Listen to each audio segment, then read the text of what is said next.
بس اوقات آدمی کوئی عبادات کر رہا ہوتا ہے اور ذرا سے کوئی تقویت کے خلاف حالات آ جائیں تو اندر ایک عجیب سی شکوے کی کیفیت، ارے ہم اتنے بزرگ بھی ہیں اور پھر بھی ہم پہ حالات آ رہے ہیں، ہم اتنا خدمت بھی کر رہے ہیں دین کا، ہمارے ساتھ یہ ہو رہا ہے، ہم اتنے نیک بھی ہیں اور پھر بھی ہمارے ساتھ ہو رہا ہے۔ تو یہ اپنے عمل کو کوئی سمجھتا ہے، اپنے آپ کو اس کا مستحق سمجھتا ہے، ہاں تبھی یہ اندر شکوے کی کیفیت ہے، شکایت کی کیفیت ہے۔ اور اگر یہ خیال ہے کہ یہ جو اللہ نے توفیق دے رکھی یہ بھی اس کا فضل ہے، یہ تو بہت بڑا انعام ہے، میں تو اس کا بھی مستحق نہ تھا، میں تو اس کا بھی مستحق نہ تھا، تو پھر یہ اندر کبھی شکوے کی کیفیت نہیں ہوگی،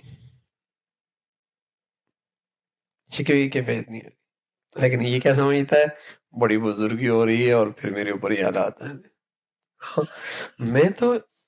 میرے اندر تو کوئی ایسا تھا نہیں کہ میرے اوپر یہ حالات آ گئے، اور پھر بھی اگر جائزہ ہم لینا، ہم جائزہ تو زندگی میں شاید ایک نماز بھی ایسی نہیں ملے گی کہ اول تا آخر اس میں اللہ کا دھیان ہو، ایک نماز بھی نہیں ملے گی، اور دل میں کیا سوچا، بس بڑی بزرگی ہے، ایک نماز بھی زندگی میں ایسے نہیں ملے گی کہیں کہ اول تا آخر اللہ کا دھیان نصیب ہو۔ آپ سے کوئی بات کرے اور آپ کی طرف چہرہ نہ کرے تو کتنا برا لگے گا، تمہارا بات کرنا آپ گوارا کریں گے؟ نہیں، جاؤ، بات میرے سے کر رہے ہو اور دیکھ ادھر رہے ہو، ایسا ہی ہے نا، یہ تو اللہ کا حلم ہے بھائی، اللہ کا کرم ہے کہ باتیں اللہ کر رہے ہوتے ہیں اور دل کا چہرہ کہیں اور ہوتا ہے، لیکن اللہ پھر بھی کھڑا کر لیتا ہے، اللہ پھر بھی سن لیتا ہے،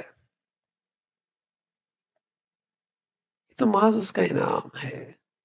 یہ تو محض اس کی مہربانی ہے، یہ محض اس کا فضل ہے کہ اللہ رب العزت یہ نیکیوں کی توفیق دے رہا ہے۔